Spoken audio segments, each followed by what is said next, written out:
Oke,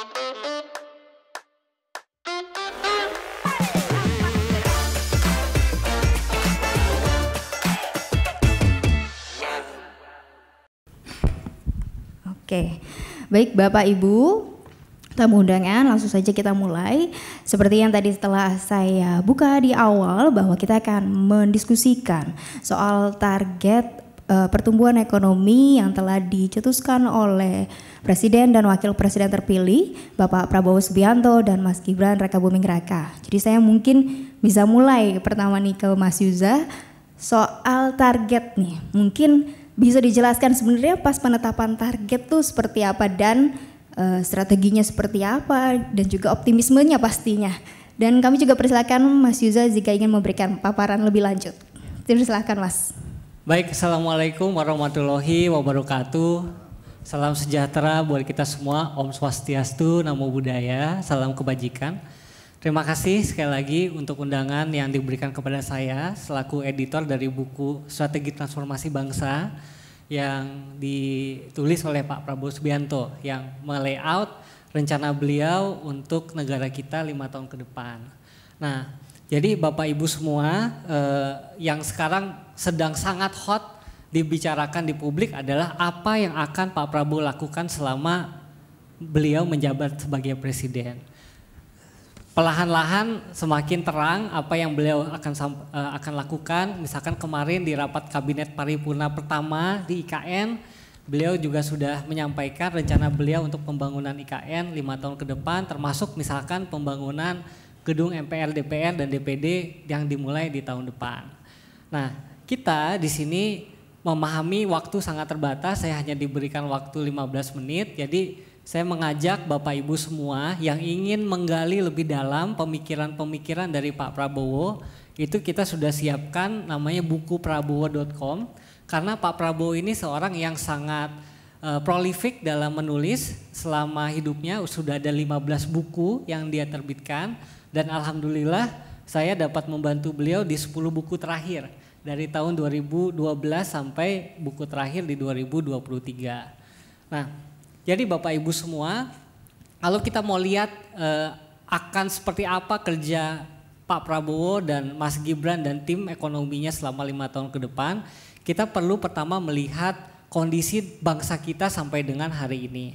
Yang pertama adalah Pak Prabowo selalu mengingatkan tujuan kita bernegara itu ada 4. Yang pertama adalah melindungi segenap bangsa Indonesia, yang kedua memajukan kesejahteraan umum, ketiga mencerdaskan kehidupan bangsa, dan yang keempat melaksanakan ketertiban dunia. Ini adalah tujuan abadi kita bernegara yang sudah ada di konstitusi kita. Nah, bagaimana kita bisa menilai progres kita di 4 hal ini?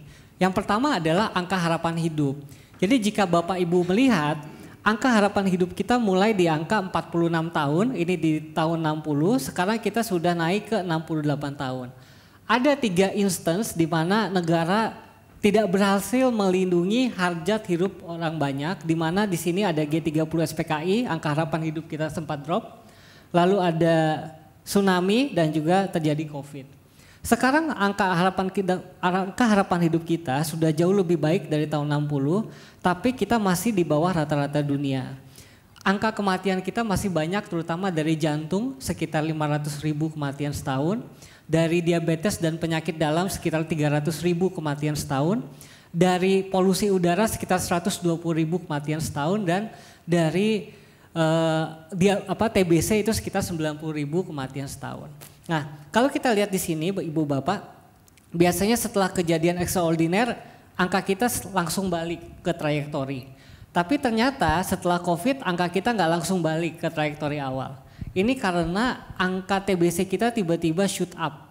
Ya, jadi angka TBC kita yang tadinya sudah turun selama sekian tahun dari tahun 2000 ke 2020, tiba-tiba tahun 2022 sekarang udah 385. 2023 angka terbaru yang akan rilis itu di angka 408 penyintas TBC per 100.000 penduduk. Ini artinya setiap hari ada 250 orang atau setara 2 pesawat 737 jatuh setiap hari di Indonesia karena kita tidak mampu mengatasi TBC. Ini juga adalah kenapa kalau mulai tahun lalu kalau kita mau pergi ke Jepang, tes TBC menjadi wajib karena warga Jepang nggak mau ketularan dari Indonesia. Ini harus kita solve dalam 5 tahun ke depan. Kita lihat juga Ibu Bapak, kita berhasil menurunkan angka kematian balita dari sekitar 225 kematian per 1.000 orang, sekarang angkanya sudah 21 kematian. Jadi kita sudah turun 90% dari tahun 60 sampai 2022. Tapi angka ini masih 10 kali lebih tinggi dari Singapura. Berarti ini juga sesuatu PR yang harus kita kerjakan. Karena anak yang lahir di Indonesia hari ini 10 kali lebih tinggi kemungkinan mortalitasnya daripada anak yang lahir di negara tetangga kita, Singapura. Berikutnya Ibu Bapak, kalau kita lihat dari jumlah penduduk miskin kita, kalau menggunakan garis kemiskinan nasional, kita sekarang di hovering di angka 9%. Kalau menggunakan angka dari Bank Dunia yang 2,15 dolar per hari di 2017 PPP, kita sudah berhasil menurunkan angka kemiskinan dari 80% kurang lebih menjadi hanya 1,9%. Di APBN 2024 targetnya adalah 0,8% dan di 2025 targetnya adalah 0%. Nah ini akan menjadi satu landmark achievement yang akan kita coba kejar di era Pak Prabowo 5 tahun pertama. Bahkan kita akan coba kejar di tahun pertama angkanya harus bisa mencapai 0%. Ibu Bapak, kita juga perlu celebrate beberapa achievement yang sudah kita lakukan. Misalkan dari rasio elektrifikasi kita udah naik dari 50% tahun 91, sekarang 100% dari semua orang Indonesia yang membutuhkan listrik sudah bisa akses listrik. Jadi ini sangat kunci juga terkait dengan memajukan kesejahteraan umum. Terkait memajukan kesejahteraan umum, kita harus melihat growth dari GDP kita. GDP kita secara nominal di tahun 70 itu di angka 3 triliun rupiah, sekarang sudah di angka 22.500 triliun rupiah. Growth-nya cukup baik, tapi kita masih kurang ketika kita lihat dari sisi GDP per kapita 4.900, harusnya kita di atas 15.000 untuk bisa menjadi negara maju. Jadi harus ada kenaikan 3 kali lipat. Rata-rata penghasilan penduduk Indonesia yang sekarang di 5 juta rupiah per bulan harus naik ke 15 juta rupiah per bulan. Saya sering ditanya, memang bisa tumbuh 8%? Ternyata di sejarah ekonomi kita, kalau kita lihat pertumbuhan ekonomi dari tahun 61 sampai 2023, kita sudah mencapai 8% atau lebih, itu 5 kali. Ada di tahun 68, ini 1 tahun setelah undang-undang penanaman modal asing yang digulirkan tahun 67, dan juga tahun 65 itu 2 tahun di mana kita tumbuh di atas 8% karena investasi yang masuk ke kita. Di tahun 73, 77 dan 80 kita mendapatkan bonus karena harga minyak dunia yang cukup tinggi. Nah ini perlu kita lihat kilas balik ini untuk kita menatap ke depan. Berikutnya, negara perlu APBN yang cukup. Saat ini rasio APBN kita ke ekonomi hanya di sekitar 15-17%. Waktu itu sempat 17% pas masih 2022 karena defisitnya boleh lebih dari 3%. Tapi kalau Bapak Ibu lihat di Camp PPKF terakhir, di tahun 2025 masih di angka 15% dengan rasio penerimaan di 12%, pajak dan bukan pajak. Nah ini masih sangat rendah dibandingkan negara-negara teman-teman kita, terutama kalau kita bandingkan dengan negara-negara G20. Di G20 rasio belanja kita terhadap PDB adalah nomor 20 dari 20 negara. Rata-rata di G20 itu di sekitar 30-35%, berarti kita setengahnya aja nggak nyampe. Jadi ini PR buat kita, dan kalau kita harus berhutang, ini menjadi sangat penting. Saat ini kredit rating kita sudah di BBB. Kita kembali di BBB sejak tahun 95 sempat BBB, lalu sejak krisis ekonomi kita turun, kita udah balik lagi di BBB di tahun 2020. Nah ini perlu kita tingkatkan terus agar cost of borrowing negara kita bisa semakin murah dan kita juga punya opsi pembiayaan yang lebih banyak. Nah terakhir terkait dengan mencerdaskan kehidupan bangsa, Ibu Bapak semua, Pak Prabowo selalu percaya kita nggak bisa menuntut orang itu untuk tiba-tiba pinter kalau misalkan konsumsi proteinnya aja kurang. Kalau kita lihat di chart yang ini, rata-rata konsumsi protein orang Indonesia itu 62 gram per hari, di mana Filipina itu 93 gram per hari dan Malaysia 159 gram per hari. Kalau kita bagi 5 dosil kelima adalah 20% penduduk Indonesia terkaya, masih konsumsinya di bawah rata-rata Filipina. Jadi ini juga masalah habit, kita perlu memberikan edukasi kepada masyarakat kita bahwa makan itu tidak hanya sekedar makan memenuhi kebutuhan kalori, tapi juga perlu memenuhi kebutuhan nutrisi. Ini akan sangat berkaitan dengan kualitas dari pendidikan kita, di mana skor PISA kita dari tahun 2001 sampai 2009 itu naik, tapi kenaikan 2001 sampai 2009 itu kurang cepat. Jadi di kenaikan 31 poin selama 8 tahun, kita butuh waktu sekitar 200 tahun untuk mengejar rata-rata OECD. Unfortunately sejak 2009 sampai 2022 angka PISA kita turun.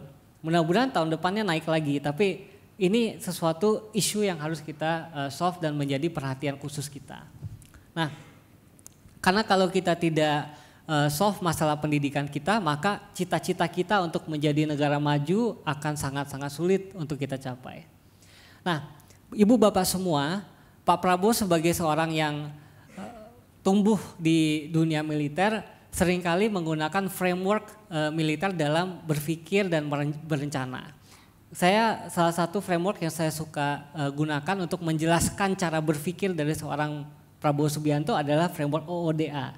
Di sini observe, orient, decide, and act. Jadi Pak Prabowo selalu melihat data-data yang tersedia apa saja, lalu beliau melakukan orientasi karena data-data itu perlu diartikan. Apa arti dari berbagai statistik yang tersedia. Dari situ beliau akan membuat keputusan dan membuat aksi. Nah, ini ada feedback loop-nya.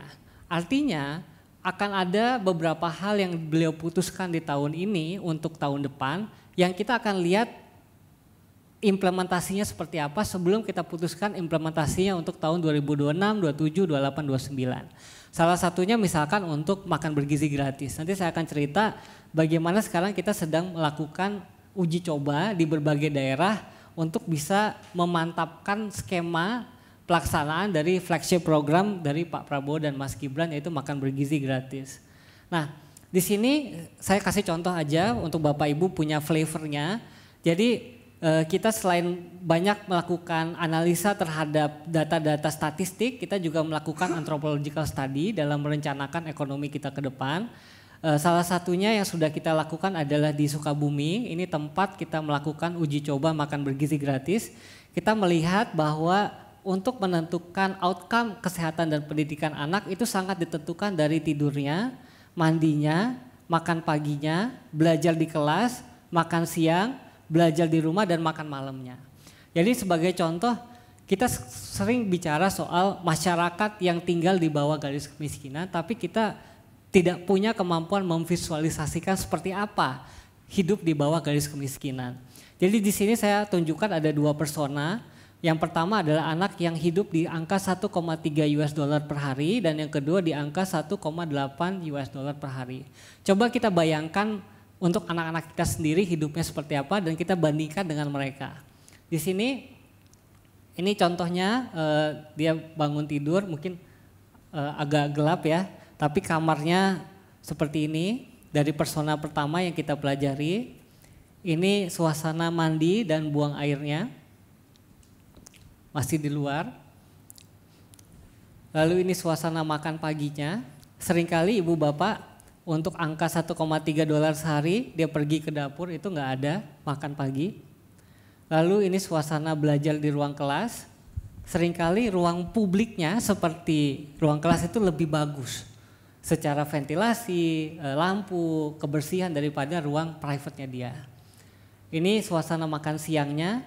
Kebetulan sekolahnya juga sudah mendapatkan uji coba makan bergizi gratis, makan bareng sama teman-temannya 4 Sehat 5 Sempurna. Tapi ini yang kita juga lihat, banyak di antara mereka membawa minumannya pulang atau membawa sebagian dari makan siangnya pulang karena buat dia bisa makan di sore hari. Lalu dia makan malamnya biasanya cuma nasi dan garam atau nasi dan teri. Itu hanya karbohidrat saja. Lalu kalau misalkan kita lihat naik sedikit ke angka 1,8 US dollar per hari, ini suasana kamarnya, Ini suasana mandi dan buang airnya, kamar mandinya sudah di dalam, udah lebih bagus sedikit. Lalu makan pagi, makan paginya ini udah ada, nggak muncul ya. Makan paginya udah ada, biasanya nasi sama telur. Lalu nggak apa-apa Ben. Lalu dia belajar di kelas kayak tadi. Makan siang.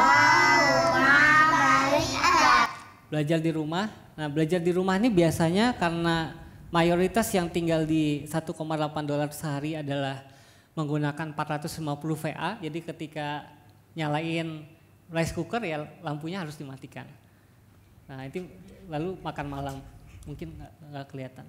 Nah, jadi itu yang harus kita refleksikan Ibu Bapak dalam kita merencanakan 5 tahun ke depan. Kita harus tahu sejarah kita, data-data kita selama ini. Kita harus tahu posisi kita sekarang, target kita dalam 5 tahun dan target kita dalam 20 tahun ke depan. Untuk 5 tahun ke depan, kita melangkah dari ekonomi 22.500 T ke 35.500 triliun, berarti ada tambahan 13.000 triliun. Kita juga melangkah dari GNI per kapita 4.500 ke 7.000. Kita mengejar angka kemiskinan ekstrim di 0%, angka kemiskinan nasional di bawah 5%, usia harapan hidup harus naik di atas rata-rata dunia di 75 tahun dan insidensi tuberkulosis per 100.000 penduduk harus di bawah 50. Nah, kita hanya punya runway singkat 10 tahun sampai 13 tahun ke depan. Kenapa Pak Prabowo pasang angka 8%? Karena kalau kita tidak segera tumbuh di 8%, maka kita akan selamanya menjadi negara middle income. Ini sudah dialami oleh Thailand. Thailand itu sudah resmi masuk middle income trap.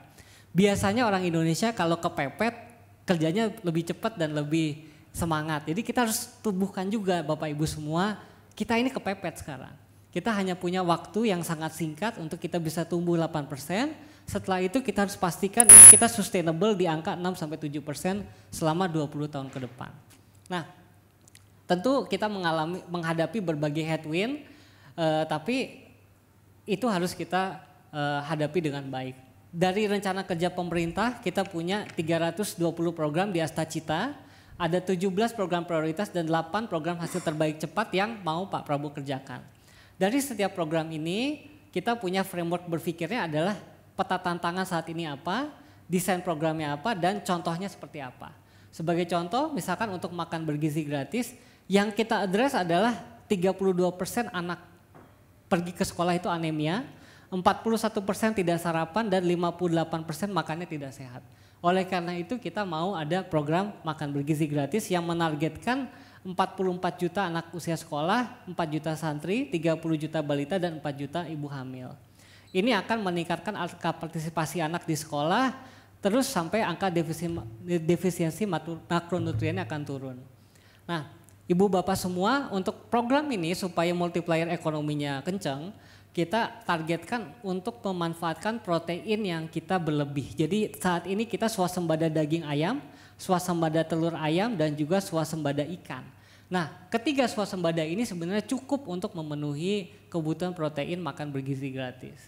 Kita udah ada contoh lighthouse-nya di Sukabumi, di mana kita melihat di sini kita memproduksi 3.000 porsi sehari dan menciptakan 54 lapangan kerja baru yang mayoritas adalah untuk perempuan.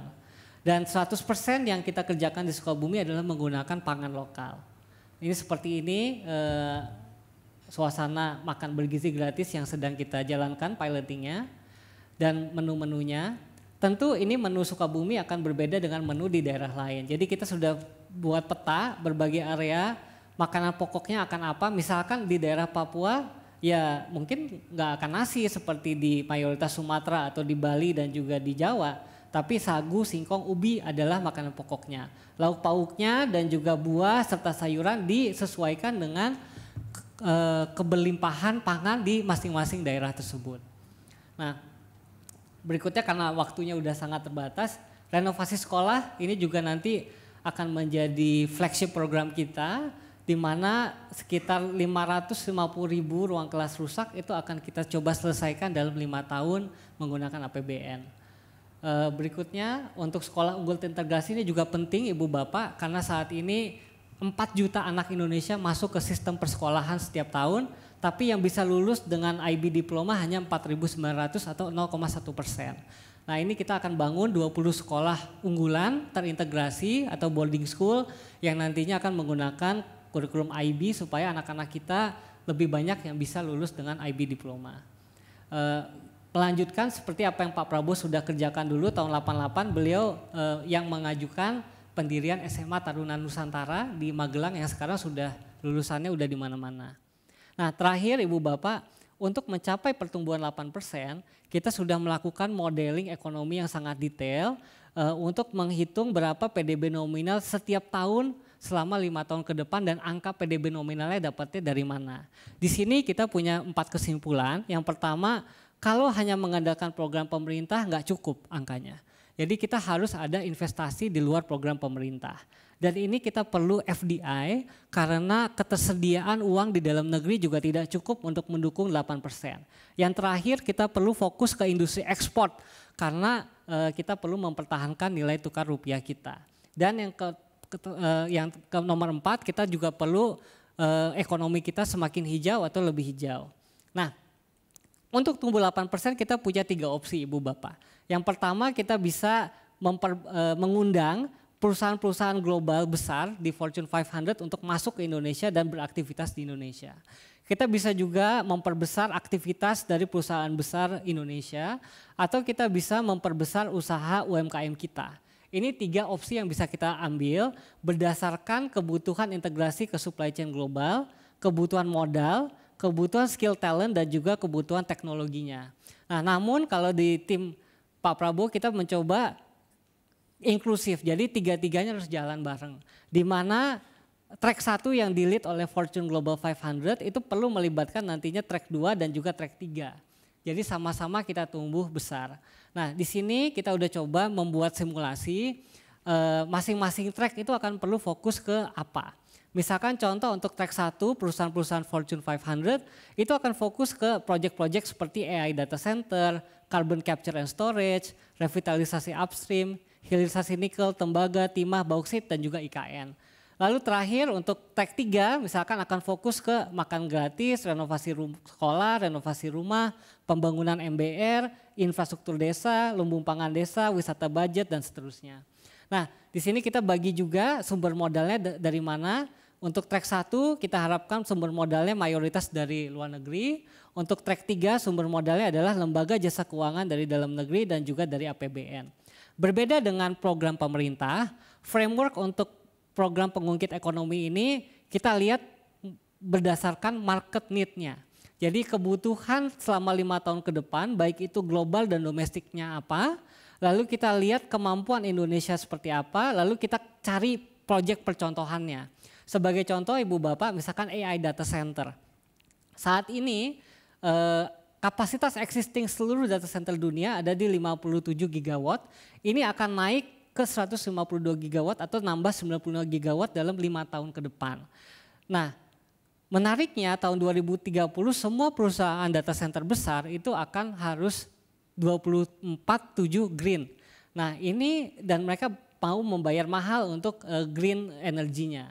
Nah, kita punya peta kemampuan yang sangat menarik di mana ada Kayan dan Membramo adalah stranded renewable. Jadi Bapak Ibu lebih mudah menggeser bit daripada menggeser elektron. Nah, ini bisa kita manfaatkan. Kita juga bisa manfaatkan 4,3 gigawatt yang PLN sedang bangun di Sumatera dan juga 24 gigawatt dari panas bumi yang selama ini nggak pernah ketemu dengan harga PLN-nya. Tapi kalau bisa langsung dijual ke AI data center ini bisa di-unlock. Nah, berikutnya untuk hilirisasi nikel kita ada kebutuhan tambahan 23 juta mobil per tahun untuk mobil listrik. Nah, kita punya nikel seperti Ibu Bapak tahu, kita juga punya relationship yang bagus dengan Australia untuk lithium dan kita punya ekosistemnya sekarang di Indonesia. Sebagai contoh di Bekasi sudah ada pabrik mobil Hyundai yang memproduksi 4 tipe mobil, 150.000 mobil per tahun. Ini sudah ekspor ke 70 negara. Bahkan kalau Bapak Ibu naik mobil Hyundai di Timur Tengah dan di Afrika untuk 4 model ini itu hampir 100% made in Bekasi. Dan ini sudah 100% renewable energy di pabriknya. Nah, lighthouse seperti ini yang perlu kita suarakan dan kita duplikasi. Untuk tembaga juga sangat menarik Ibu Bapak, kita penghasil tembaga yang cukup besar dan harga tembaga selama tahun ini sudah naik sangat tinggi, bahkan tertinggi sekarang di $5 per pound, dan tembaga ini sangat dibutuhkan ketika kita udah ada increased energy demand.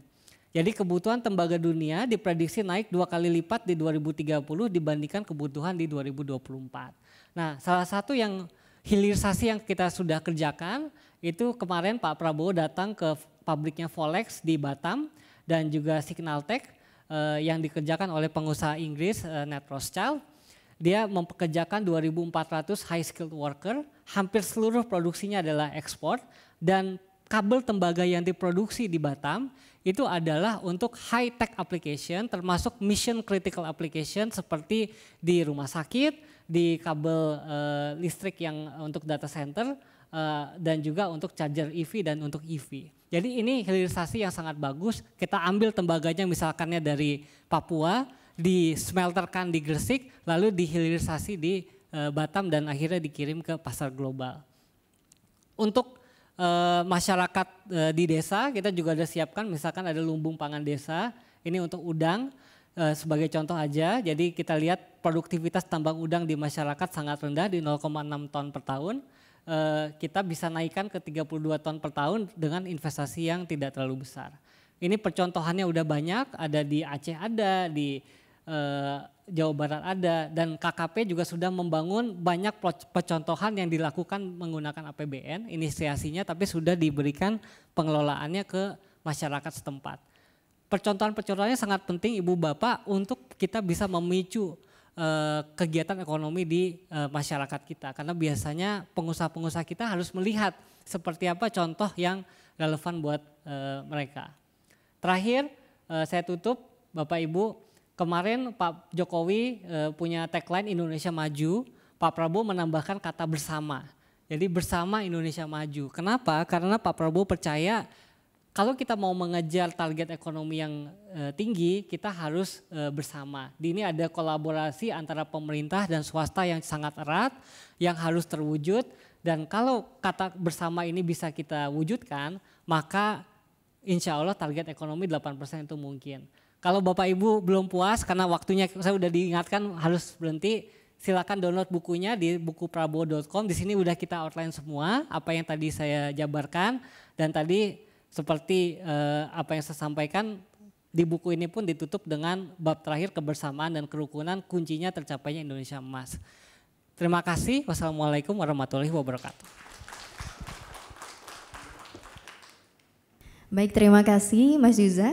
Selanjutnya saya mau mengundang Pak Edwin dulu mungkin, selaku yang pernah di pemerintahan gitu ya, melihat target yang tadi telah ditetapkan sekaligus juga memberikan waktu Pak Edwin untuk paparan. Silakan Pak. Makasih. Boleh saya ke depan ya? Soalnya agak teleng. Ntar nggak enak sama Mas Boma. Terima kasih. Assalamualaikum warahmatullahi wabarakatuh. Boleh ininya? Ini mana? Ini masih belum diganti slide-nya. Kalau dengar Mas Dirga ini saya jadi ingat ya perumusnya Jeffrey Sachs ya untuk sustainable growth. Mulai dari social inclusions, kemudian educations untuk masyarakat, kemudian juga technology advancements dan sustainable ya environment. Jadi semua yang ada di rumusnya Jeffrey Sachs itu ada di programnya Pak Prabowo. Jadi kalau mau lihat ada 5 unsur, termasuk satu belum di atas, global competitions. Jadi memang growth kita salah satunya terdampak oleh global situations ya. Dengan adanya penyerangan Israel ke Gaza, kemudian Israel yang konflik di Gaza, di Ukraine, semua berdampak pada pertumbuhan. Anyway, saya nggak akan bahas ini, tapi terima kasih Mas Dirga sudah menjelaskan dengan detail ya. Kalau kita selama ini hanya melihat dari buku dan kita ngerti formula Jeffrey Sachs bilang ada debat tahun 2020 itu ada namanya William Easterly melawan Jeffrey Sachs. Salah satunya yang ditanya ini kalau hanya berpatok pada rumus ini itu disebutnya elusive quest for growth.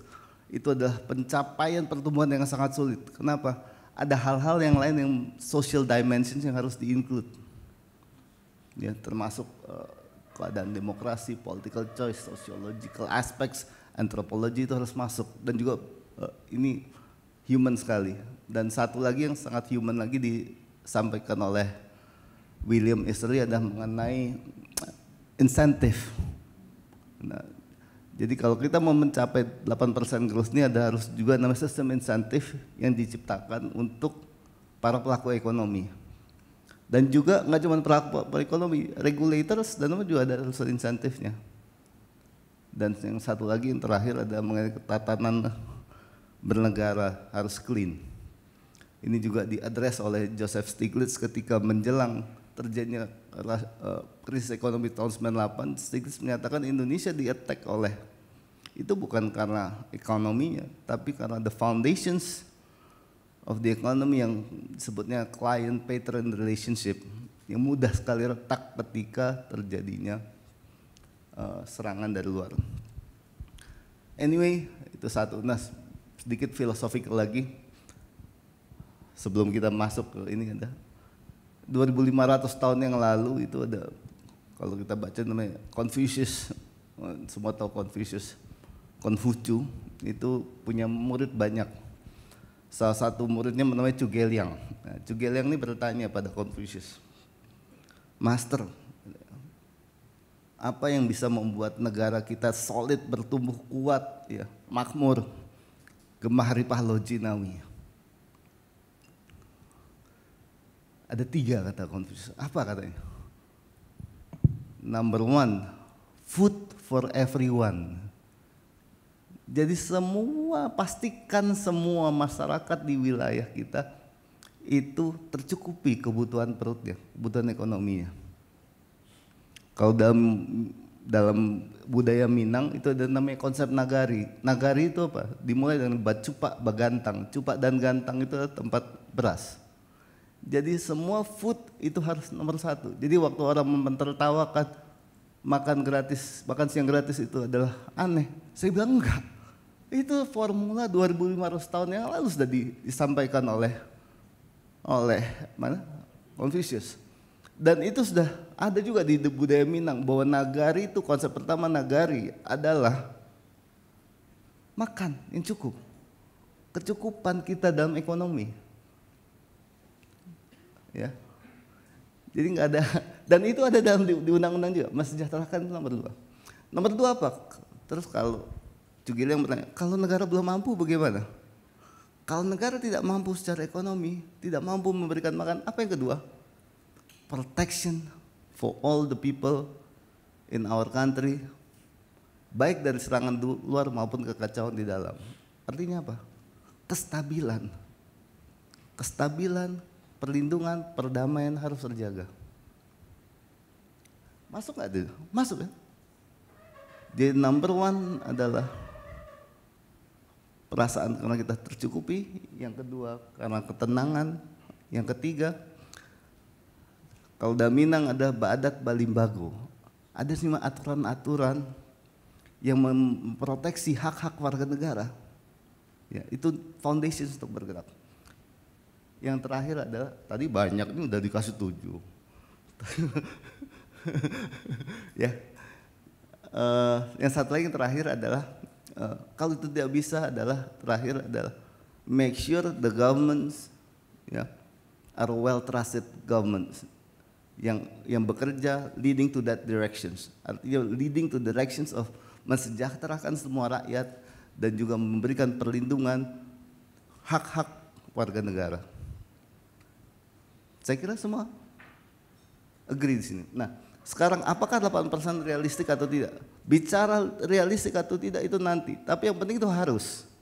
Kalau kita bicara realistik kita akan bilang, waduh mungkin nggak ya, mungkin nggak ya. Tapi kalau kita bicara harus, dan itu emas.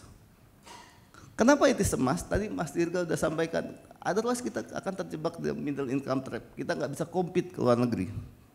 Ya, Brazil, Thailand, are just a few examples. Yang paling terkenal adalah Brazil ya.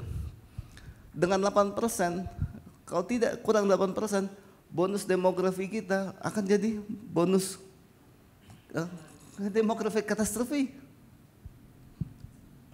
Kemiskinan nggak mampu berkurang. Saya baca World Bank mengatakan Indonesia baru butuh waktu 70 tahun untuk mencapai a quarter of the standard of living in United States in 70 years. Gila, 70 tahun gue hanya seperempat kehidupan Amerika. Kan nggak mungkin. Tapi if you are consistent of achieving at least 8% per annum growth, kita bisa sampai, Amerika itu 1,9% ya, in average 2% lah. Kalau kita 8 berarti ada menang 6 ya. Ya kita bakal sama dengan Amerika kira-kira 45 tahun lah. Tapi kalau dengan kita gagal di sini, kata World Bank 70 tahun. 70 tahun. APBN kita berapa? 6.000 triliun, 400 billion US. APBN Amerika 21 triliun. So, while sementara GDP per kapita kita 1/16-nya Amerika. Ya. Di at least kalau kita ini, kita harus mengatakan dalam mindset kita, itu harus. Don't debate whether itu realistik atau enggak penting. Gua harus. Kalau kita debate realita mungkin atau tidak, enggak mungkin, dan we're not going to achieve that. Tapi kalau bilang it's a must, then we are walking forward to that directions. Ya. Itu sih, jadi kalau namanya ya scientist, ekonomis ya kayak Mas Ibrahim, saya bukan ekonomis. Itu saya lihatnya middle income trap, kita nggak bisa mengatasi kemiskinan dan kita kena juga technological trap. Lanjut. Jadi we need a new engine. Astagfirullahaladzim. Mana ya? New. Mana mundur ya? Enggak, kita perlu new engine sekarang. Jadi saya di sini ambil 3 aja. Kalau tadi bicara dengan, tapi ada satu yang saya ambil ya, sistem, karena saya juga terpengaruh dengan pemikirannya Easterly, bahwa kita juga harus melihat foundations ini nggak cuma infrastruktur, tapi juga superstructure-nya. Jadi kebijakan itu penting, baik dari fiskalnya, moneternya, sektoral, meso, mikronya. Apa yang harus kita siapkan di situ?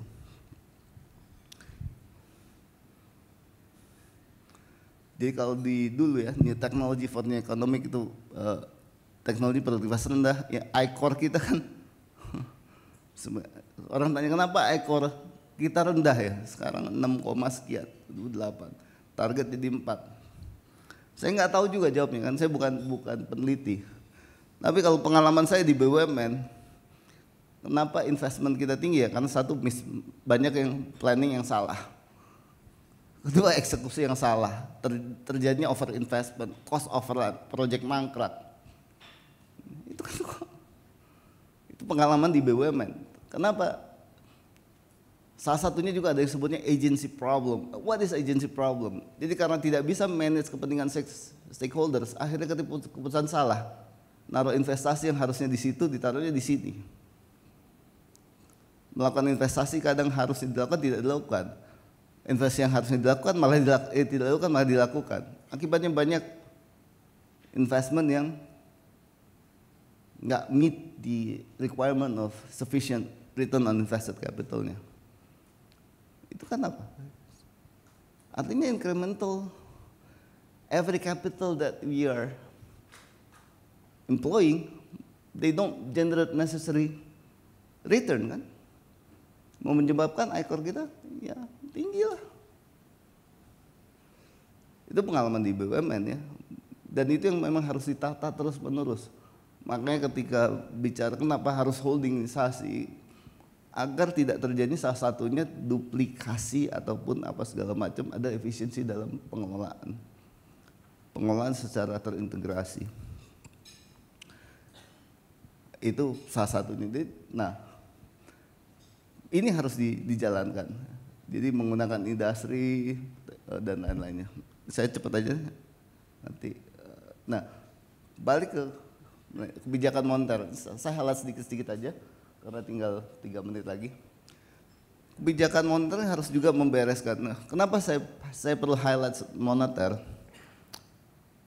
Kalau kita lihat financial contribution, financial sector di Indonesia contribute only 4,2% kepada GDP. Kalau kita hitung dari value added ya. Apa artinya 4,2%? Kambodia 2,6%. Sementara yang lainnya above 6-7%. Thailand, bahkan Singapura ya, karena dia memang reliant financial markets 14%. Dan kita low penetrations. Ya. Masih untung ya, LDR kita return average masih di bawah 85, loan to the deposit ratio. Tapi bank-bank masih untung, kenapa? Karena ada surat berharganya Bank Indonesia dan lain-lain. Nah, jadi ekonomi ini nggak berputar secara efisien. Tingkat suku bunga tinggi. Coba cek di Republik di negara Asia, net interest margin paling tinggi itu bank di mana?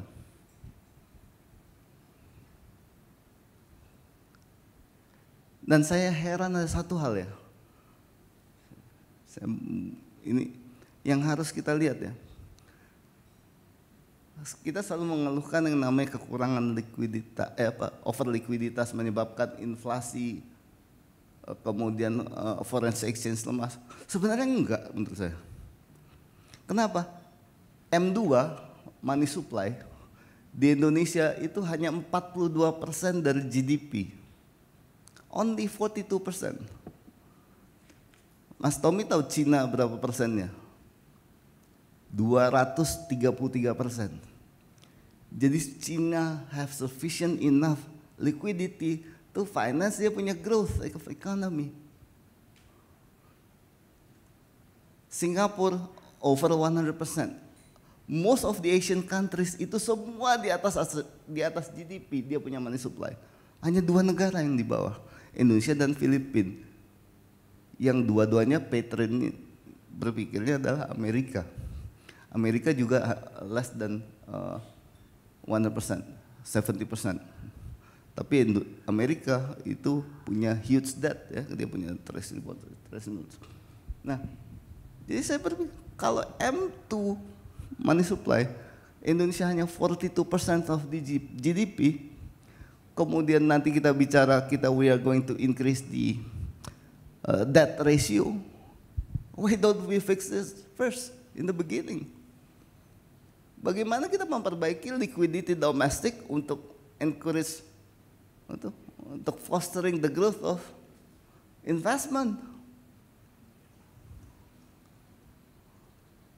Ya, ini yang harus dilihat. Juga menghilangkan anomali-anomali lainnya di sektor financial service. Suku bunga, you know the cost of fund of KBMI 1 itu berapa?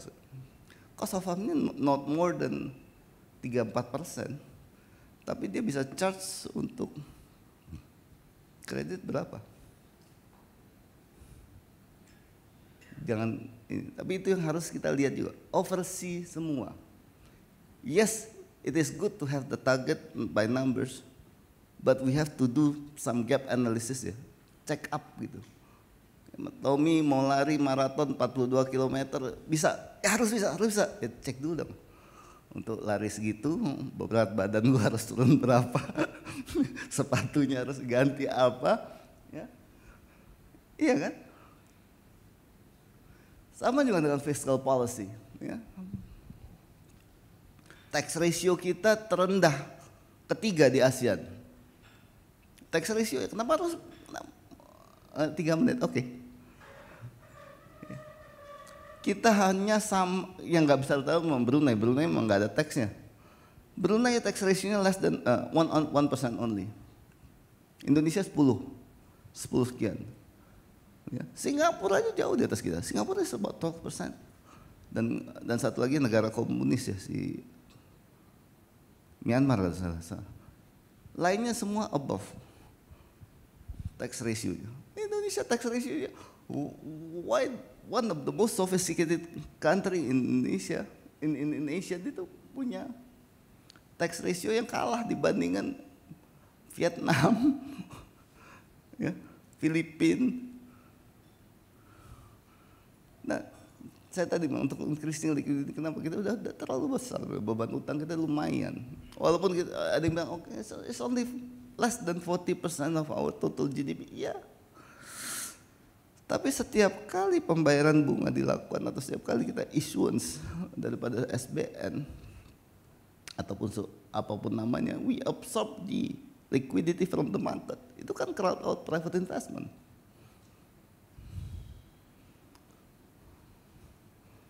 Ya. Jadi bagaimana caranya? Kita kan harus banyak ya, uang di liquidity untuk membiayai bisnisnya Mas Santo, Pak Boma. Jadi harus banyak stimulus fiskal ya. Kebijakan perpajakan yang memang harus kita lihat. Saya ya, seperti tadi kan saya sampaikan incentives. Insentif, one of the incentives yang perlu dilakukan adalah salah satunya fiscal incentive. Terakhir ke sektoral ya. Sektoral juga ada sistem insentif di industrialisasi karena memang manufacturing masih nomor 1 ya, penyumbang GDP ya, 14% perdagangan dan lain-lain. Cuman growth-nya semakin mengecil, penciptaan lapangan kerja ini yang kita harus dilakukan. Tadi juga disampaikan oleh Mas Dirga mengenai SDM yang lebih baik ya dan tertata. Saya kira itu dari saya, ini program-program unggulannya tadi sudah disampaikan juga, percepatan industri hulu dan lain-lain. Ini bisa dibaca aja reference. Tapi saya mau menyampaikan satu kerangka berpikir bahwa kita ini yang dilakukan oleh pemerintah ke depan itu bukannya inventing sesuatu, enggak. Tapi mengembalikan kepada rules yang memang sudah ada. Dan itu sudah proven. Ya. Kita mungkin nggak tahu ya. Dapat standar, balikin aja. Balikin kepada hakikatnya bahwa kita harus begini.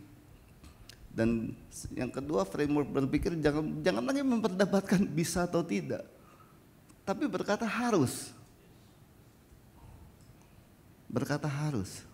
Dan yang ketiga, lakukan general check up. Ya. Cari pain point kita di mana.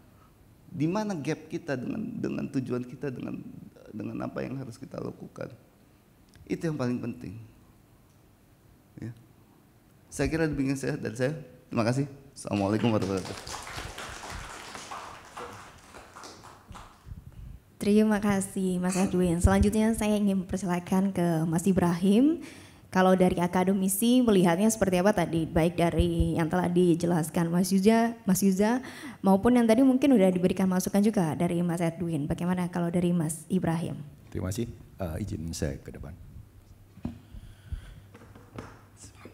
Baik, Assalamualaikum warahmatullahi wabarakatuh. Selamat pagi Bapak Ibu sekalian. Selamat pagi para panelis yang luar biasa sudah menyampaikan paparannya. Pak Edwin, Mas Yusa.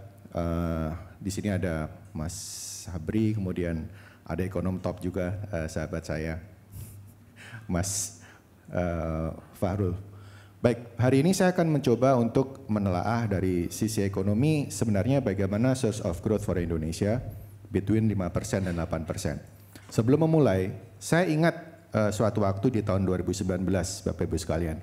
Waktu itu saya masih bekerja di salah satu perusahaan logistik terbesar di Indonesia, Samudra Indonesia, dan interest saya waktu itu sangat tinggi di transportasi.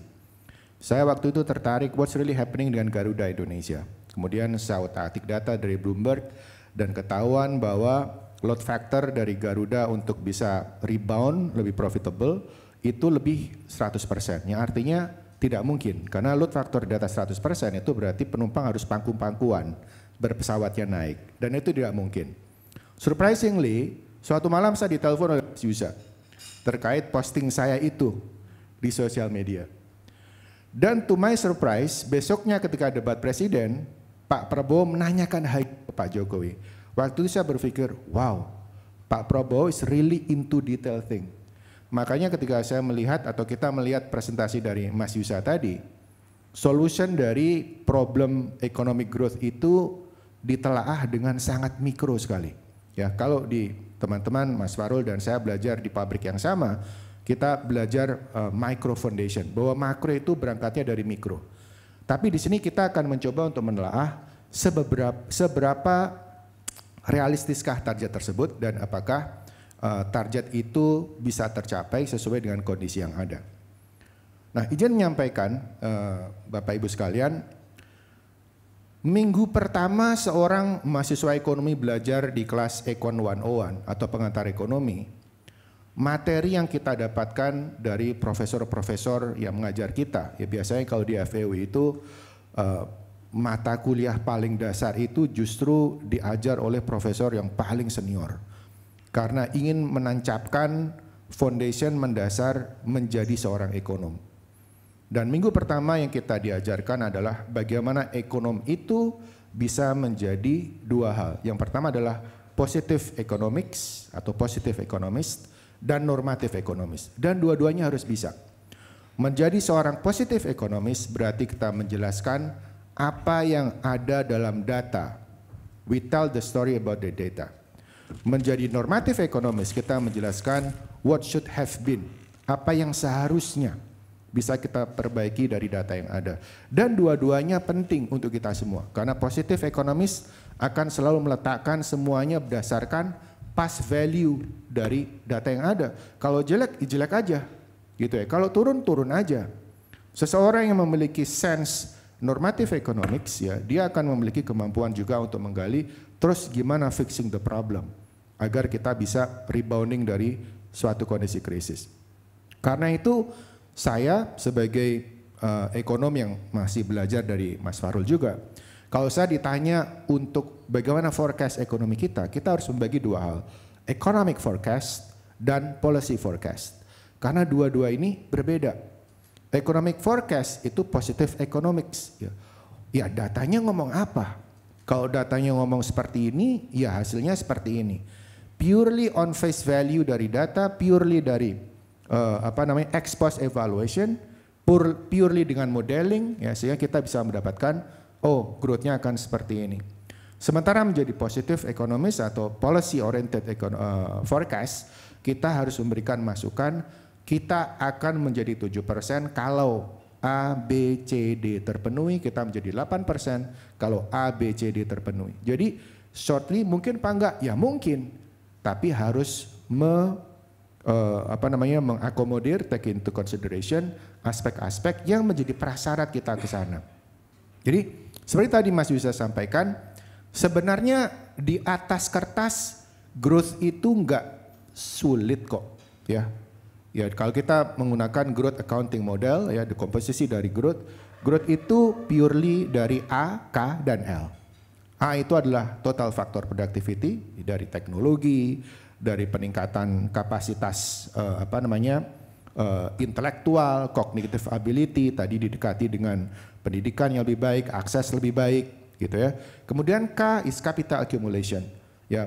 Pretty much berapa pertambahan dari investment, gross fixed capital formation. Dapatnya dari public infrastruktur, private infrastruktur, peranan SOE, peranan swasta, asalkan tidak terjadi crowding out gitu ya. Kemudian terakhir adalah labor quality. Ya di situ ada, makanya Mas Yusa membahas tentang angka harapan hidup, tingkat kesehatan dan sebagainya. Itu semua adalah bagian dari L. Jadi bagaimana A, K, dan L ini sama-sama bertumbuh, di situ kemudian kita akan melahirkan berapa projection dari growth. Jadi saya setuju bahwa kita tidak lagi berpikir apakah ini realistis atau tidak, tapi kita juga harus berpikir untuk mencapai itu bagaimana menggerakkan AKL secara bersama-sama dan bagaimana pembagian peran antara pemerintah, swasta, dan seluruh stakeholders yang lain yang tidak selalu mudah. Kenapa? Karena ada konsep misalnya crowding out. Kalau pemerintahnya terlalu push into action, maka akan terjadi crowding out, di mana peran swastanya akan menurun karena kita berada pada kue perekonomian yang sama misalnya. Jadi itu hal pertama yang kita harus sepakati, bahwa forecasting, ada economic forecasting, ada policy forecasting, dan kalaupun kita meletakkan growth ini sebagai sebuah target, maka yang juga kita targetkan adalah variabel-variabel yang membentuk growth itu sehingga bisa membuat kita yakin apakah tercapai atau tidak. Nah, aspek kedua dalam economic forecast adalah bahwa perekonomian itu fortunately atau unfortunately adalah bagian yang saling kait-mengait. Ya, saya tahu Mas Yusa berkeluarga dokter ya. Jadi sama juga dengan dimensi internal dari badan manusia. Perekonomian itu akan saling kait-mengait satu variabel dengan variabel yang lain. Growth dan inflasi itu adalah dua sisi mata uang. Kalau misalnya kita berharap growth yang tinggi, yang terutama didorong oleh demand side, CIGNX ya, kalau Mas Fahrul menjelaskan ke saya CIGNX, jangan lupa konsekuensi adalah inflasi pasti meningkat ya, karena dia akan didorong oleh pull ya dari inflation, pull dari demand-nya. Nah, artinya apa? Kalau kita menargetkan growth 8%, kita juga harus memiliki acuan berapa sacrifice rasio dari inflasi yang kita targetkan. Karena tidak mungkin growth tanpa inflasi, kecuali growth-nya benar-benar didorong oleh sisi supply atau agregat supply. Ya, karena kalau agregat supply berarti kita harus berhadapan dengan labor market, berhadapan dengan efisiensi faktor produksi dan sebagainya yang lebih kompleks. Traditional growth yang didorong oleh pertumbuhan sisi demand, CIGNX, itu implikasinya pasti inflasi. Sehingga kalau kita menargetkan 8% growth, kita harus hitung juga berapa inflasi yang mungkin kita bisa rasakan atau kita bisa targetkan. Jadi jangan lupa bahwa dimensi dari makro indikator itu akan saling kait-mengait. Growth dan interest rate juga berhubungan. Ya, biasanya growth yang terjadi karena demand side juga berada pada rezim tingkat suku bunga yang ekspansif. Tadi Pak Edun menjelaskan peranan dari financial atau monetary policy. Jadi ketika rezim suku bunganya meningkat atau naik seperti sekarang, apakah mungkin masih bisa menggenjot agregat demand? Itu juga menjadi pertanyaan. Karena kalau tidak match antara target growth dan target macroeconomic variable yang lain, ini seperti kita atau anak kita menggambar rumah ya, yang skalanya dinaikkan jendelanya ya, tapi skala pintunya tetap. Jadi tidak match antara target pertumbuhan dan target surrounding macroeconomic variables yang lain. Artinya mungkin Mas Fahrul atau tim ekonomi juga harus mengantisipasi ya, target growth 8% itu associated dengan macroeconomic seberapa besar yang lain. Ya, be it inflation rate, be it exchange rate, atau variable interest rate atau variable makro yang lain gitu. Karena tidak mungkin kita hanya mengejar satu target ya dengan mendiamkan variabel yang lain. Sama juga dokter penyakit dalam tidak bisa dia hanya mengejar ya mensehatkan ginjal misalnya tanpa melihat kesehatan dari limfa, dari hati dan sebagainya, karena everything is interrelated di makro model. Oke. Kemudian kalau kita melihat dalam tataran sekali lagi masih economic forecasting ya. Jadi apa yang ada di atas kertas, maka hitungan ekonominya kurang lebih hampir sama ya. Kita mungkin 4 tahun 5 tahun kedua sekali lagi as it is, yaitu 5,6 ya sampai 6%. Kemudian itu setara dengan tingkat inflasi yang rendah, yaitu 2,5 sampai 3,5%. Karena sekali lagi begitu kita meningkatkan growth-nya, inflasinya juga akan kekerek naik. Dan itu juga harus kita antisipasi bersama. Kemudian yieldnya masih di sekitar 6,8%, yang artinya apa? Artinya ketika kita sadar pembiayaan domestik kita tidak cukup karena saving rasionya masih mungkin 40%, 50%, ketika kita harus mendatangkan pembiayaan dari luar, kita berhadapan dengan yield obligasi yang masih tinggi. Nah, apakah itu masih visible atau tidak juga perlu dikaji. Demikian juga dengan nilai tukar dan BI rate ya, yang mungkin masih bergerak pada kisaran yang modest ya, masih belum memberikan gambaran yang sangat tidak super suportif untuk dunia usaha saat ini. Oke. Kemudian ini adalah beberapa skenario Bapak Ibu dan teman-teman sekalian, bagaimana target perbedaan target 5%, 6%, 7%, 8% itu akan menuntun kita mencapai end goal pada threshold high income, yaitu sekitar 13.846 US dollar. Dan jangan lupa bahwa sebenarnya target standar perekonomian itu adalah moving target. Makanya kalau teman-teman lihat di klasifikasi World Bank, itu akan selalu dinamik ya, kadang-kadang terlempar ke lower middle income, kadang-kadang naik lagi di upper middle income, karena targetnya juga berubah. Tapi assuming ya thresholdnya masih di 13.846, maka Bapak Ibu sekalian dengan growth yang as it is sekarang ya 5%, ya kita mungkin baru mencapai ya pas di 2045. Ya sekali lagi kalau thresholdnya tetap gitu ya. Sementara kalau kita bisa almost double ke 8%, even 2037 kita sudah bisa menjadi bagian dari high income countries ya, sehingga akan bisa memberikan lebih banyak lagi kesempatan kepada peningkatan kesejahteraan, taraf hidup dan aspek sosial ekonomi yang lain yang saat ini mungkin beberapa aspek kita masih tertinggal. Jadi tidak hanya pertumbuhan ekonomi ini menjadi key indikator, tapi juga akan mempengaruhi percepatan landscape kita dalam keluar dari middle income trap. Oke. Nah, dari sekian banyak reason ya, dari sekian banyak aspek yang bisa didekompos ya. Tadi Mas Yusa masuk di nutrisi, di kesehatan, di pendidikan, di kependudukan ya. Kemudian Pak Edwin di beberapa aspek fiskal moneter. Mungkin dari satu saja yang ingin saya tampilkan di sini adalah bagaimana kita melihat lesson learned dari Cina. Jadi Cina itu mencapai double digit growth ya sesudah tahun 90 2000-an, dan salah satu kunci utama dari Cina adalah sangat besarnya saving ratio dan investment ratio. Jadi mereka memiliki kapasitas investment rate yang sangat tinggi dan itu didorong oleh national saving yang juga sangat tinggi. Artinya apa? Artinya bahwa saving investment itu juga kalau di ekonomi adalah satu sisi mata uang. Kalau national saving, national saving itu adalah penjumlahan antara public saving dan private saving. Kalau national savingnya cukup, maka investasi akan bisa digerakkan dengan menggunakan power dari dalam. Dan ketika tidak cukup, membutuhkan FDI atau portfolio investment dari luar yang ada kompensasi pembayaran, baik itu interest maupun yield kalau misal pembiayaan dari obligasi.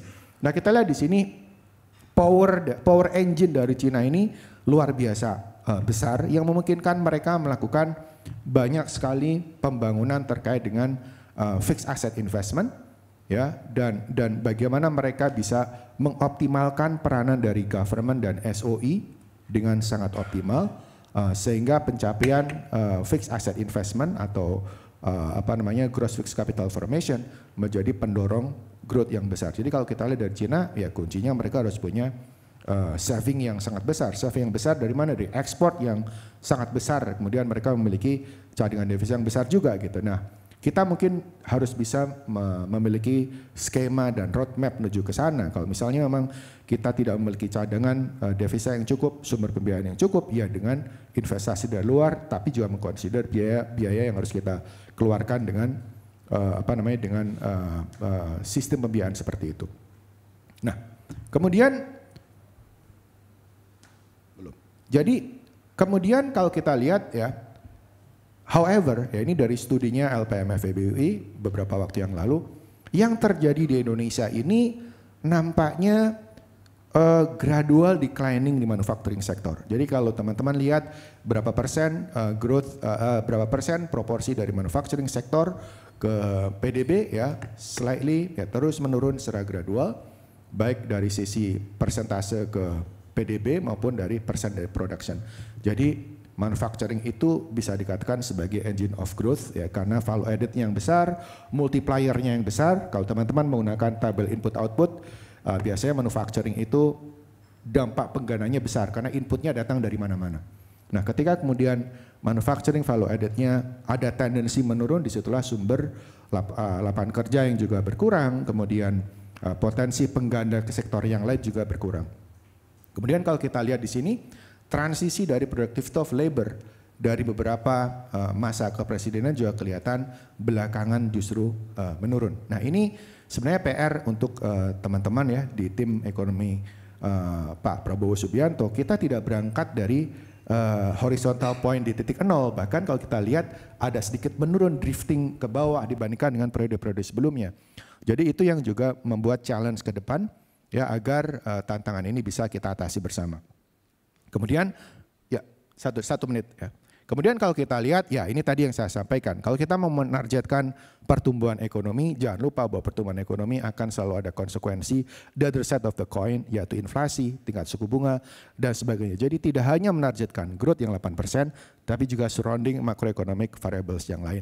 Jadi kalau ditanya, Mas Yusa dan teman-teman, bisa nggak mencapai lebih dari 5%? Tentu bisa, asalkan requirement dan necessary condition baik dari aspek capital, labor, productivity, teknologi itu semua bisa mendorong ke sana dan saya yakin periode ke depan seharusnya akan bisa memberikan bright towards the end of the tunnel ya dalam segala aspek asalkan faktor-faktor yang tadi kita diskusikan bisa diantisipasi. Demikian, terima kasih. Assalamualaikum warahmatullahi wabarakatuh. Ya, terima kasih Mas Ibrahim. Karena kita masih punya sedikit waktu, saya mau langsung mengundang mungkin dari peserta ada sekitar 2 pertanyaan atau 2 tanggapan.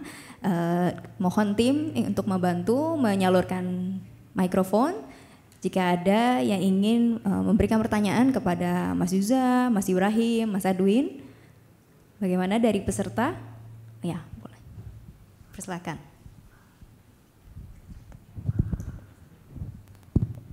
Terima kasih. Assalamualaikum warahmatullahi wabarakatuh. Mohon izin memperkenalkan diri, nama saya Tommy.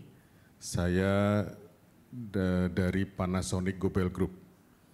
Jadi terima kasih tadi Mas Yusa, Bang Edwin, Mas Ibrahim sudah menyampaikan paparan yang luar biasa. Saya hanya ingin titip saja, karena kami ini salah satu pelaku industri dalam negeri. Dan tahun ini kami berulang tahun yang ke-68. Jadi sudah 68 tahun kami berjuang, berinvestasi di negara kita, menyumbang devisa untuk negara kita, ikut serta memajukan negara, tetapi menjelang akhir-akhir ini sepertinya kami merasa ditinggalkan. Jadi kami berharap dengan pergantian rezim ini nanti, bisa mengorkestrasi kebijakan-kebijakan yang mendukung industri dalam negeri. Saya berikan catatan bahwa pemerintahan saat ini bukan tidak mendukung, sangat mendukung. Ada TKDN, ada SNI, ada pembatasan impor, apapun itu kebijakan dikeluarkan. Tetapi orkestrasinya kurang baik, sehingga seringkali ini tumpang tindih di lapangan, itu yang pertama. Kemudian yang kedua, antar kementerian lembaga ini juga tumpang tindih. Bea cukai, perpajakan, Kementerian Perindustrian, Perdagangan, ini nampaknya perlu ditata ulang. Jadi kami menyampaikan pesan agar industri dalam negeri ini betul-betul dirawat, Mas Yusa, karena memang mudah untuk mengambil pemain baru, tapi tidak mudah untuk merawat. Kami ingat bahwa tahun 90-an pada saat itu era Presiden Soeharto, menterinya Pak Hartarto, dibukakan karpet merah. Kami melakukan investasi, ada 10 industri kami tarik dari Jepang, dan bertahan 15 industri sampai dengan tahun 2004. Tapi setelah itu kita mengalami degradasi dan saat ini hanya 6 saja kami bertahan. Dan salah satu yang kami masih pertahankan adalah pabrik baterai terbesar di dunia yang memproduksi koin. Ini sebetulnya peluang, kenapa? Indonesia melakukan hilirisasi nikel. Berkali-kali Panasonic di-approach oleh pemerintah untuk membuka pabrik sel untuk EV. Tetapi berkali-kali pula kami menolak dengan halus. Kenapa? Karena investasi yang sudah ada ini tidak dirawat oleh pemerintah. Jadi sekali lagi kami mohon titip, semoga ini bisa menjadi masukan.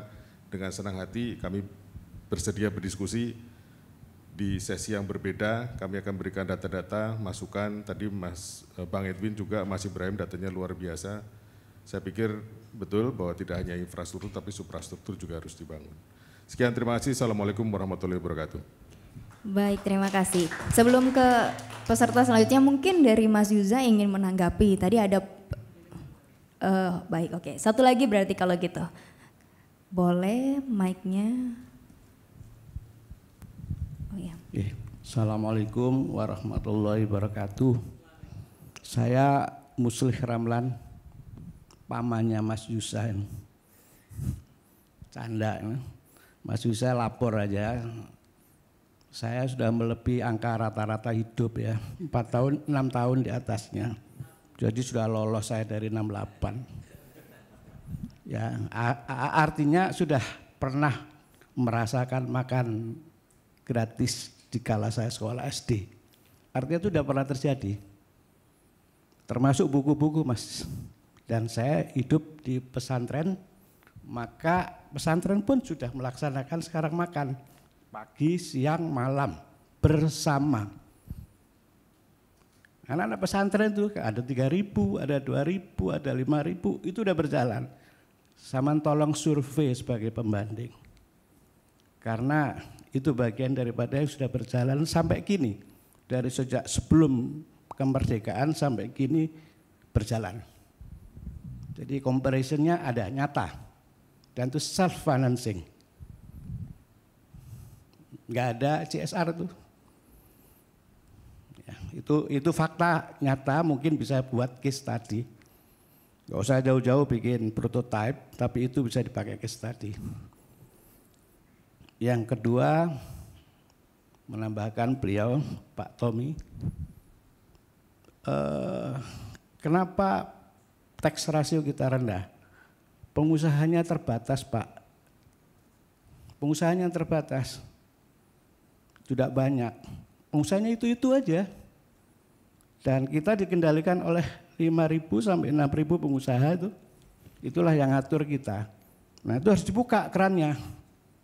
Supaya uang berputarnya lebih banyak seperti Cina. Dan tax rasionya naik. Karena pembayar pajaknya akan banyak. Pemerintah berkewajiban, Mas, untuk menciptakan pengusaha. Bukan dia harus lahir sendiri. Pemerintah punya kewajiban. Undang-undang dasar tuh. Makanya beri kesempatan sebanyak-banyaknya anak muda jadi entrepreneur. Sebanyak-banyaknya pemerintah memberikan subsidi atau apa. Subsidi juga harus diberikan kepada warga negara, bukan yang dipilih-pilih, tapi semua harus dapat. Kecuali yang kaya. Nah, Pak Harto itu sudah pernah melakukannya. 105.000 pengusaha itu sebagian besar melalui tangannya Pak Harto itu. Mau ngomong Sinarmas, mau ngomong Astra, mau ngomong itu tangannya Pak Harto. Termasuk pengusaha pribumi. Dan dulu ada namanya pengusaha pribumi, supaya dipilah. Itu wajib negara melahirkan banyak sekali. Medco itu tangannya Pak Harto. Sejak Kamdisu lahir, di Jakarta, di Cendana, mulai kita rusak. Betul ya Pak? Kamdisu itu mulai Bulog diacak-acak, ya, mulai liberalisasi, yang paham itu kurang relevan dengan kehidupan bangsa negara kita. Kita lebih ke sosialisme, bukan ke liberalisme yang pasar bebas. Mungkin itu yang akan melahirkan banyak pengusaha melalui tangannya pemerintah. Saya titip itu Mas Yuza, semoga sering ketemu Pak Prabowo, barangkali suara rakyat ini bisa didengar. Wassalamualaikum warahmatullahi wabarakatuh. Baik, terima kasih Mas Yuza. Mungkin tadi ternyata ada dukungan tuh Mas, katanya program makan siangnya bisa nih. Tapi ada juga permintaan tadi terkait tempatnya di aturan dan juga mungkin tadi pencetakan pengusaha. Bagaimana Mas Yuza menanggapinya? Baik, makasih. Saya izin singkat kan supaya lebih banyak nanti kita bisa diskusi. Jadi pertama saya terima kasih Pak Tommy sudah curcol di forum ini. Jadi memang Pak, kami di tim yang membantu Pak Muslih juga kita mencoba merumuskan apa yang harus kita lakukan selama 5 tahun ke depan. Dan salah satu yang kita sudah identifikasi adalah apa yang Bapak sampaikan, apresiasi kepada para pengusaha yang sudah berkontribusi kepada pertumbuhan ekonomi Indonesia. Jadi kalau kita lihat Ibu Bapak hari ini, kalau kita ingin tahu siapa aja kontributor terbesar terhadap ekonomi kita membuka majalah Fortune. Di situ ada sekarang Fortune Southeast Asia 500, di mana banyak perusahaan-perusahaan dari Indonesia ada dalam indeks tersebut.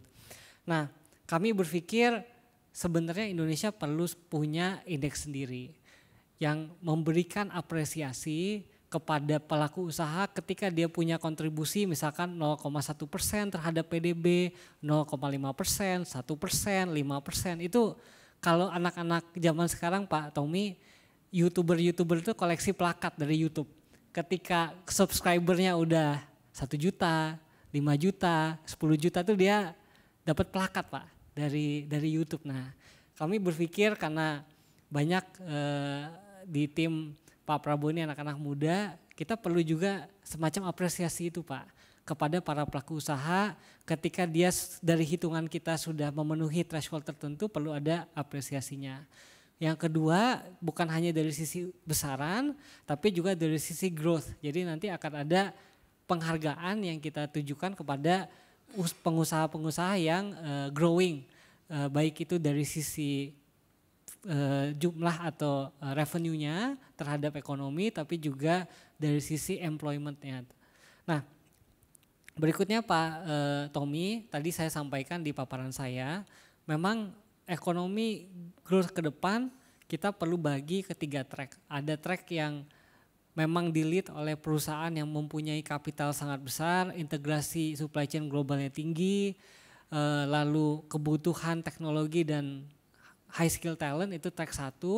Tapi di track 2 itu adalah yang kita khususkan untuk para pengusaha dalam negeri yang nantinya akan interlink. Misalkan contoh program AI data center itu tidak akan jalan kalau energinya tidak ada. Nah, untuk penyediaan energi terbarukan dan juga transmisinya itu memang kita arahkan, diupayakan, dilaksanakan oleh perusahaan dalam negeri. Kalau memang perlu perusahaan luar atau Fortune Global 500 mungkin sebagai konsultan atau sebagai technology provider saja. Tapi ingenuity-nya dan juga lead-nya adalah dari pengusaha dalam negeri karena kita pasti kekurangan pengusaha-pengusaha besar dalam negeri. Kalau kita lihat di Fortune 500 hanya ada Pertamina di situ di nomor 165 sekarang. Actually that is a big problem.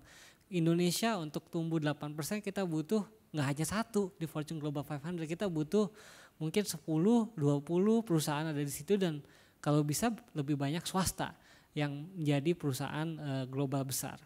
Lalu saya berterima kasih Pak Musli selama ini terus-menerus memberikan masukan kepada tim dan benar Pak untuk pesantren memang sudah berjalan dan kita banyak terinspirasi dari apa yang sudah dilakukan di pesantren karena pesantren itu adalah social elevator. Jadi ketika ada orang tua yang tidak mampu memberikan makan bergizi yang konsisten kepada anaknya, memberikan ruang belajar yang baik, memberikan pendidikan yang baik ya diserahkan ke pesantren dan pesantren-pesantren kita sekarang banyak mencetak pemimpin-pemimpin bangsa. Nah, kedepannya Bapak benar pesantren sekarang banyak self financing tapi banyak juga pesantren yang butuh tambahan sebenarnya Pak. Jadi kalau kita lihat standar gizi yang Pak Prabowo harapkan itu sebenarnya cukup tinggi di program makan bergizi gratis. Oleh karena itu Pak Prabowo dari awal sudah menyampaikan sekarang ada 4 juta anak Indonesia yang di pesantren itu nanti akan masuk ke ekosistem makan bergizi gratis. Jadi sekarang akan dicari caranya supaya fiskal dari APBN juga bisa membantu makan bergizi gratis dijalankan oleh pesantren. Bagi yang sudah menjalankan mungkin nanti skemanya adalah subsidi dari negara untuk yang memiliki dapur sendiri. Terakhir saya sepakat sekali dengan Pak Musli. Tugas pemerintah adalah melahirkan lebih banyak pengusaha dan itu juga kenapa Pak Prabowo sangat clear untuk beberapa program tertentu misalkan untuk makan bergizi gratis, untuk renovasi rumah, renovasi sekolah, pembangunan rumah untuk masyarakat berpenghasilan rendah itu dikhususkan untuk mencetak pengusaha-pengusaha baru di tingkat daerah dan pengusaha-pengusaha kecil untuk bisa naik kelas. Mungkin itu Pak tanggapan saya, terima kasih. Terima kasih Mas Yuza. Karena masih ada sedikit waktu, saya ingin melempar satu kesempatan lagi. Mungkin dari peserta ada yang ingin bertanya. Iya, tolong mic-nya. Silakan Mas. Ya. Terima kasih. Perkenalkan, nama saya Gurnadi, bisa dipanggil Adi. Saya dari Fitra, dari Organisasi Masyarakat Sipil. Pertanyaan saya sederhana mungkin ya. Di balik target pembangunan perekonomian Prabowo Gibran, yang saya ingin tanyakan, apakah ada konsen juga terhadap isu lingkungannya gitu ya.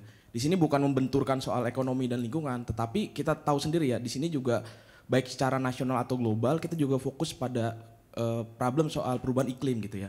Nah yang saya tanyakan, ada nggak sih misalnya meng-cross-cuttingkan ataupun mengkaitkan juga target perekonomian dengan perencanaan di isu-isu lingkungan? Itu aja mungkin. Terima kasih.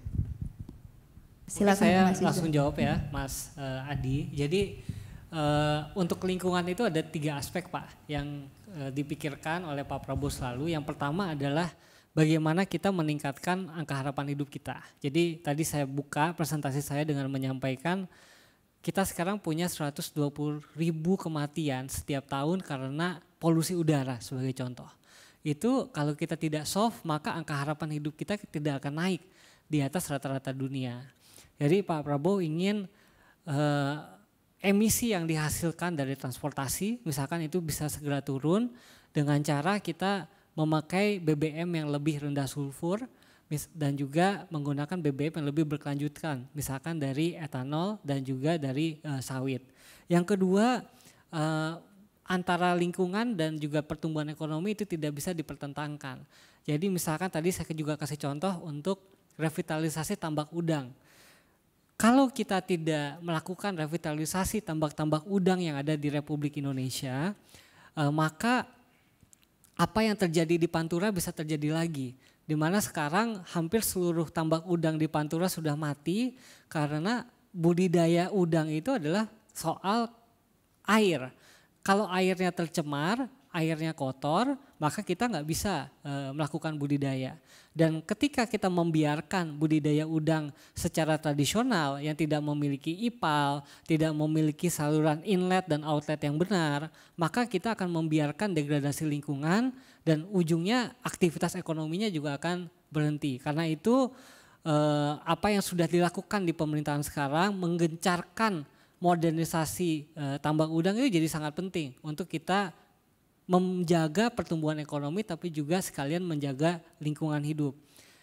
Saya senang mengambil contoh udang karena kalau kita lihat dari hasil ekspor perikanan dan kelautan kita, walaupun kita setiap tahun mengekspor 250 HS code dari kelautan dan perikanan yang menghasilkan nilai ekspor 6 miliar dolar, 50% itu hanya satu spesies, udang. Itu yang kadang-kadang kita nggak sadar, Ibu Bapak.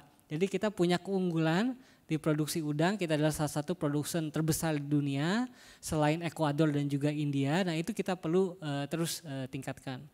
Yang terakhir terkait dengan lingkungan, jadi Pak Prabowo punya concern yang sangat besar terkait dengan pemanfaatan hutan dan juga untuk merehabilitasi hutan. Jadi beliau selalu mencari cara bagaimana kita bisa menjaga hutan-hutan kita yang fungsinya adalah hutan lindung kita pertahankan dan yang memang harus kita rehabilitasi direhabilitasi.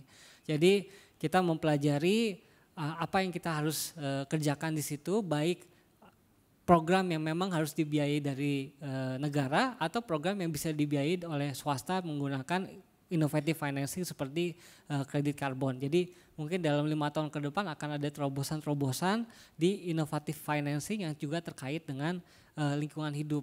Belum lagi tadi saya sampaikan untuk mencapai 8% growth salah satu proyek yang perlu kita goalkan adalah carbon capture, utilization dan storage. Jadi kita lihat realitanya bahwa yang namanya coal atau batu bara itu tidak akan tiba-tiba hilang dari bauran energi kita. Karena kita ingin mempertahankan daya beli masyarakat. Nah, tapi kita perlu segera menurunkan emisi dari PLTU kita. Nah itu nantinya ke depan carbon capture and storage harus dijalankan.